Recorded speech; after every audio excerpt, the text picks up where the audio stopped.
Hello, and the biggest of welcomes to This Woman's Work, a space where you can hear and read about some amazing women, the fantastic jobs they do, and the paths that have led them to where they are today.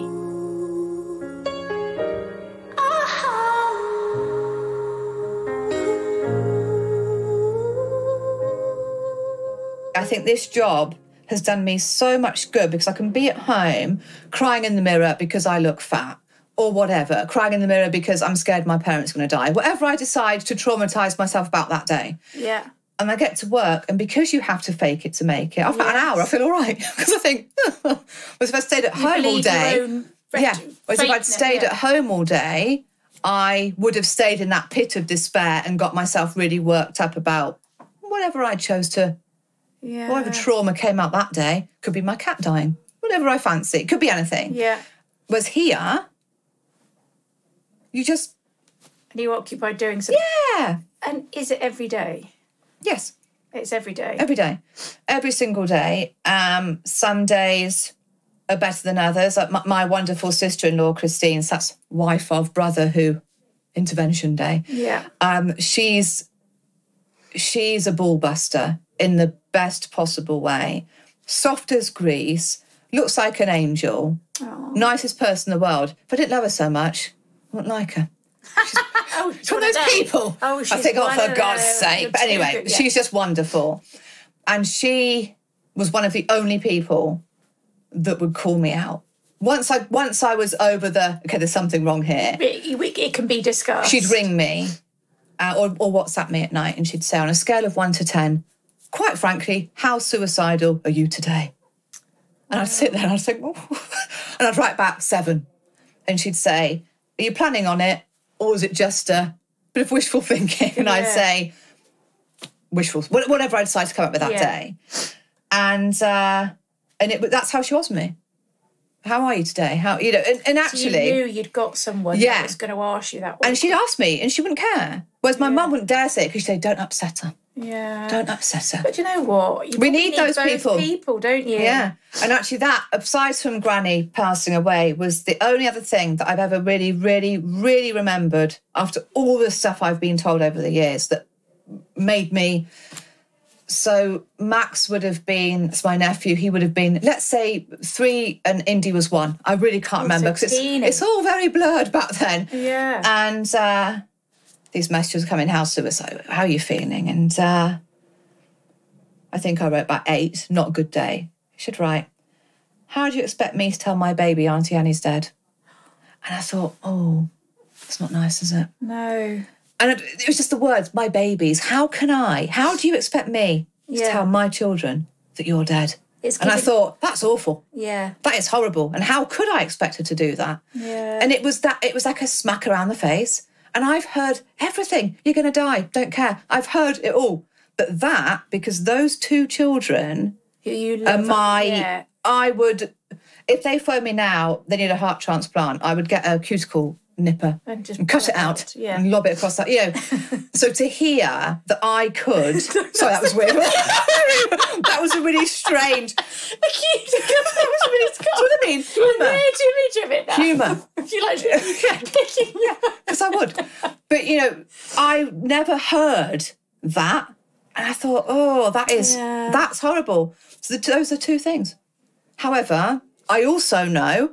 The hospital have told me, this is now your life. You are a different person to before that breakdown. Yeah. They've gone. Yeah. And actually, that's fine. Don't try and get back to that person because you will fail and you'll get upset every step of the way. If someone asked me to go for dinner, straight away I start sweating. I don't want to go. Yeah. Before, I would have forced myself to go and then thought, right, I now won't eat for 72 hours because I had a salad. Not going to do that. Whereas now I'll say, no, thank you. Not going to go. Yeah. They're not offended. Because they know me. And if they are offended, they don't know me. Well, it's it's choosing the lesser of 2 evils in some respects there. And I think that comes with age and experience. And actually, I've never been someone, which is quite ironic because I don't speak about myself, to put myself first, people pleasing. As long as everyone else is okay, I'll just deal with it. Now, I don't do that anymore. And I think, no, I'm not going to do that. Yeah. Because my cousin Holly got married last year. Got to prioritise. Wonderful person. She asked me to be a bridesmaid. I said yes, even though I did think, isn't a good idea because I know what I will do. Yeah. I'll try not to thin in the pictures. So how do we do? Yeah. And a few months before the wedding, I spoke to her and I said, I'm so sorry. I feel mortified. Yeah. She was my bridesmaid. I can't do it. And she said, didn't think you could, but I wanted to ask you. Oh. And as awful as I felt that day, that was me putting myself first, because I know what I am going to do. And I can't. But in many ways, you're not putting yourself first, though, are you? Because like you've now come to realise, those decisions help you, but they help the people around you. Yeah. Because ultimately, you've now got this conscience, this responsibility of all these which people. You need. Of losing you. Absolutely. So if you don't look after yourself, then they're Because I think when you're very depressed, I can't speak for everybody, but myself in particular, you just see yourself as the lowest common denominator. You are, poo.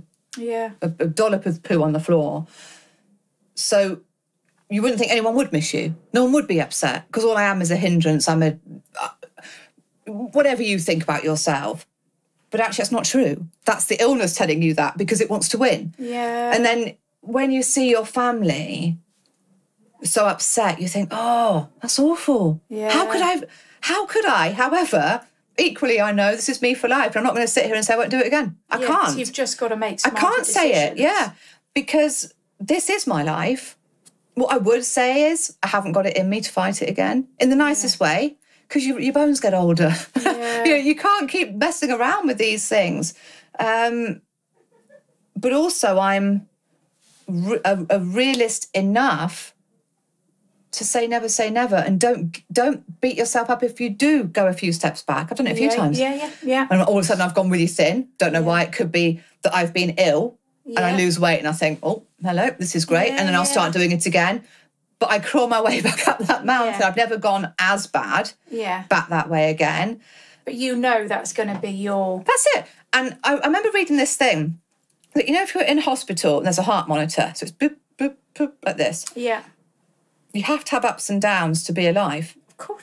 If it goes straight, you're dead. And I remember reading that and I thought that is so true. Yeah. Once that flatlines, you're gone. You're gone. But you've got to do that to keep being alive. Oh my Spread the word. gosh. Spread the word. A literal visual... It's good, isn't it? That is really good. Might have some more of them that come out. So what's the strangest thing? And surely, given the fact that I'm going to be really honest here. Okay. You've seen my whole body. I have. You've seen It's good. every single... I told you last week. I was like, you look so good. Stop it. But anyway, so you see loads of body. So you get up and clothes you in. What you've got to have had. So I've had some... When you work with the human body, there's functions. Yeah. And if your child is like me, you find it quite funny. And you leave the room, because I wouldn't ever... Unless... If something happened to you, it wouldn't. But if it did, you'd probably laugh, right? But if I thought I was going to trump, I'd actually say to you... Back off a minute. Take a step back. You might want to step back. Yeah, can you just leave the room a minute? Yeah. But when it's happened in the past, and I must say it hasn't been the past few years, people being kinder to me because of my sensitive disposition, it happened and the client didn't acknowledge it. And that, to me, makes me want to just go, did you just say something? Excuse me, was that you? I don't know. Or did your lady Eric just say something? Yeah, excuse me. Yeah. So it was weird, but I think probably if in terms of the weirdest, like I've got disgusting, but in terms of the weirdest... You've got to give us disgusting now. Well, there has been poo. What? On my bed. In the style of a skid mark. So they always watched Hand White So I think before they sat down? so they'd been to the loo, let's say. Almost, probably just before. Probably in my toilet. Came in, I did the intimate wax, I saw some residue, but I didn't want to say anything. Can I just say, it's not you. This wasn't you last week. I'm not saying this as like, this was years ago at the spa. This was years ago. And I didn't want to say, I didn't know what to do. Did you just so I just, why? pre-wax. And then did the wax. And then as I turned around and said to the client, if you want to get up and get dressed, there was a line of poo on the couch roll. So I just bundled it up. Oh, well done. They didn't even know. So they won't even know now. But the weirdest was probably, again, at the spa. We used to do a lot of massage there. And this one man was in with me for I'm going to say back massage, I can't remember. And did the massage, all fine. Bear in mind, his wife is next door with a colleague of mine. They're in for like a spa day. Yeah. And when we were there, it's a long corridor from our, obviously it's not like this, a big, big place. And I'd say, I'll leave you to get yourself together. I'm going to get you a glass of water. I'll come back in a minute. And I came back and he was sitting on the edge of my couch in his pants and asked me for a cuddle. And I thought... So you'd done the massage? Yes. It's a bit suspicious what's been going on in here. Yeah. In the minute and a half that So I said no. Or had he actually wanted to ask you when you're doing it? Yeah. And then you left and he thought, well, it's now or never. Yeah, can I have a cuddle? And that was, I just, that was... I just went, no. And I walked off. Because I was obviously much younger. I didn't know what to... But loads of silly things. And it's probably done me good to have this conversation because when I look back at that job, it's filled with angst and hatred, if I'm quite honest, to how it wrecked my life. But we had some really funny times. Things I wouldn't talk about because so unprofessional, but stupid, silly, fun things that when you look back, I've forgotten. Yeah. But they were there. And we used to do, in February, we'd do a couples massage. So you'd have two beds in a room. Oh. And with, a bit seedy, in my opinion. A bit weird. And we'd have like champagne and strawberries. Yeah. So we had a relaxation area with a candle there. So Did they talk to each other? No. I, as the boss, wouldn't do these. Because I had power. So I'd delegate. Purely because I'd get the giggles. I can't cope with it. It makes me uncomfortable. And if you're in a room with a good friend of yours and it's silent and you catch their eye, you're going, Anyway, this one day, I think someone called in sick, so I had to do it. And I remember having a pep talk with, if she listens, my supervisor. Don't look at me. Yeah. Do not look at me because I can't, and I will, anyway. So, you're shaking. Yeah. I'm looking down, I thought in a minute it's going to come out. And I looked on the sides, there was a dresser next to me. They both got their heads down, obviously, in the head hole. And I saw the man's reading glasses. And I did the rest of the massage with his glasses on my face to try and get my colleague to laugh for 20 minutes. It was great, absolutely great. And as I'm doing it, I'm thinking, if he looks up... He's going to go... What am I going to say? I just didn't care. And then the other one with the couples massage was I had a nosebleed doing a back massage. And I'd done that because I thought it was sweat. Yeah, and so I had blood all up my face. And I looked in the mirror and it was like a abattoir. And again, I thought, if they look up now, it's curtains for me. But they didn't. So it's these things that you don't really know what goes on. Very unprofessional, but also wouldn't do it now. No. Quite entertaining at the time when you're younger. Yeah. So a couple of my questions are always, what's the best thing about doing what you do? The best thing, the people, hands down. So people you mean that you work with and the people Yeah, my clients, some of them I've known for nearly 20 years. They're my friends. You gel with certain people better than others. That's life. But I love just being with them. They're just so nice. Do you think that's why you only maybe have a small amount of I don't really have any friends. Really close friends, because actually... Yeah. Because I do my socialising here. Yeah. So when I get home, I become a hermit. Yeah. I don't want to talk to anyone. Sometimes my husband, he knows this. Being my own boss and working with people, to me, it's just wonderful. Yeah. I love it because we laugh. It's funny. Yeah. Most of the time. Anyway. And you get to hear all these stories. Great stories. And again, I think people, I'm always very touched if someone does open up to me, and I really take it to heart in a nice way, because I think that was really kind that they told me. And so, it's incredibly rewarding. Yeah. Incredibly rewarding on a good day. On a good day. On a good day. But sometimes, especially with the current climate with cost of living, it's been tricky. Yeah. I'm not going to sit here and say it's perfect. It isn't. Cancellation season. Lots of cancellations, lots of no-shows, which I do take very personally, which I shouldn't do, because I'll get very upset about it. But however, if I didn't care, I couldn't do this job. Yeah. To do this job, you have to care. Yeah. We wouldn't do it. Yeah. Because you're with people all the time. And if you don't care about other people and their problems, their lives, their whatever, you can't fake it for 10 hours a day. No. It's impossible, really. Well, so the flip side of that question is, what's the worst part? Okay, so this is going to be funny, the people. And I know I've just said... I you said, the cancellations and stuff. Yeah. The best part is the people. The worst part. The worst part's the people. Yeah. And it just depends on those people. And... there's not, to me, I am so happy, okay, apart from my crippling depression every day to come to work. I love it. I love it. So then when people are unkind or they're obtuse or they're rude, it makes me feel very sad, which then makes me go home and have a bad day. Yeah. So as well as the people being the worst, it's the lack of control. Yeah. Because I can't control how people behave with me. Yeah. And I do struggle with that. And you know you're going to... Because I'll get upset, whereas with jobs, I can't think of a job where you're in control of everything. A forklift truck driver, I don't know, something like that. Yeah. You are driving that truck, whereas people who come in here, they can tear a strip off me because they've had a bad morning and it makes me feel so sad. Yeah. So sad, and then gives me a bad day.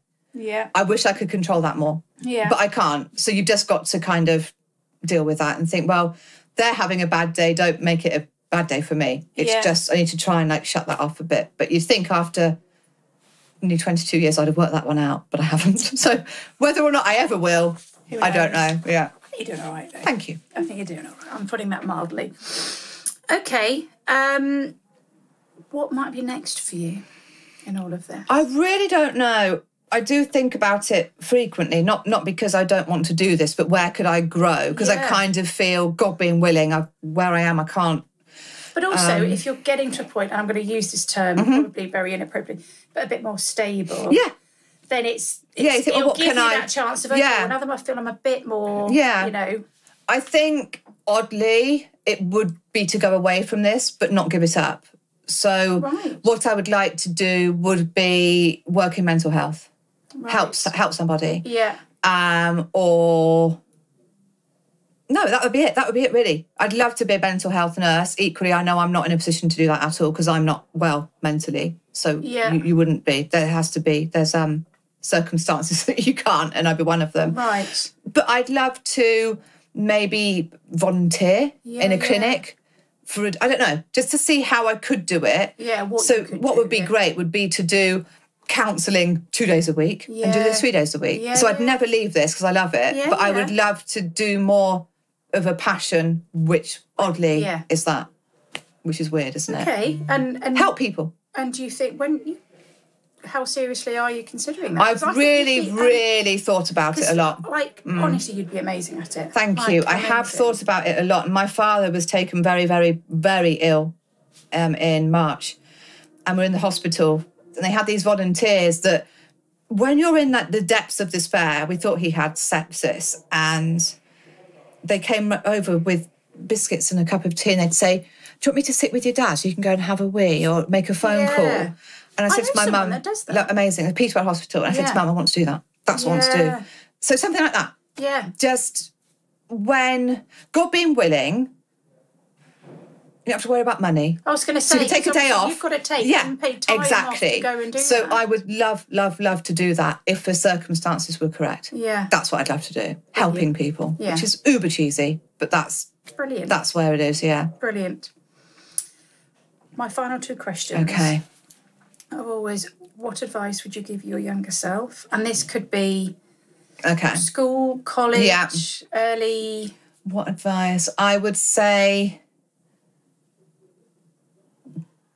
be kinder to yourself and listen to your gut. Yeah. So don't just put up with something because you think you should. If things aren't right, don't.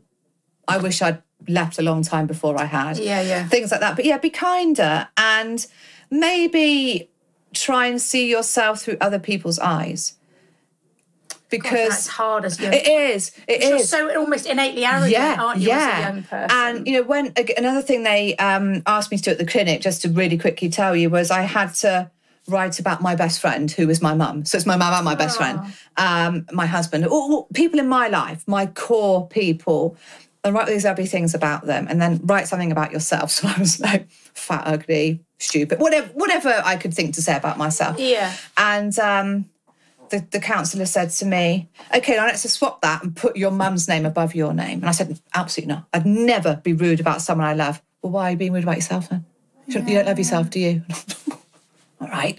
But again, be kinder to yourself, because you can be kind to other people. Yeah. But I would be so kind to everyone else and hate myself. But you can't do that. Yeah. Because you're hurting someone that your mother loves. So why would you do that? So it's this thing about being kinder. Yeah. So what they've really done for you is connected dots. Quite Absolutely. Crucial dots. 100%. And even though every day you have to keep doing that dot to dot yourself, the lines are, from the day before, the line's still there a bit. You can still trace it a bit. So that I would say. Be kinder to yourself.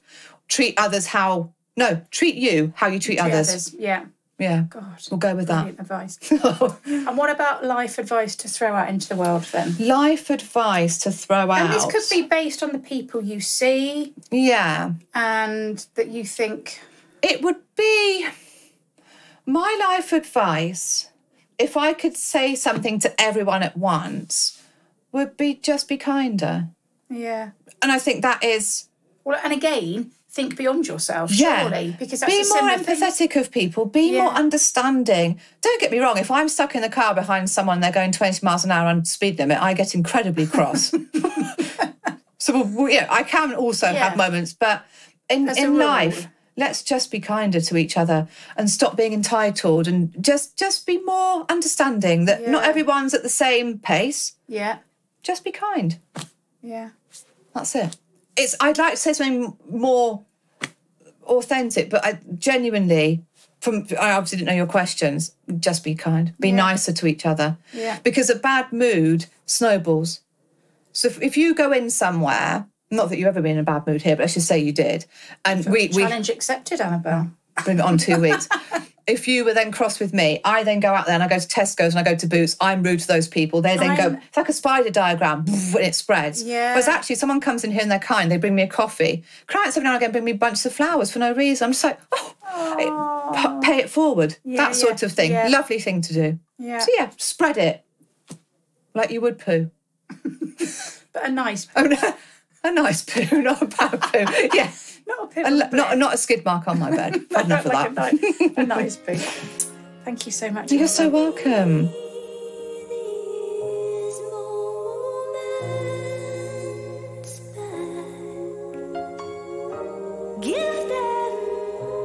If you would like to hear more about this chat, see some behind the scenes pics and some personal profile pics, plus read about how to get started in this industry and or this role, then please go and support us on Patreon. The link is on this podcast page and across all of our socials. Sincere thanks in advance.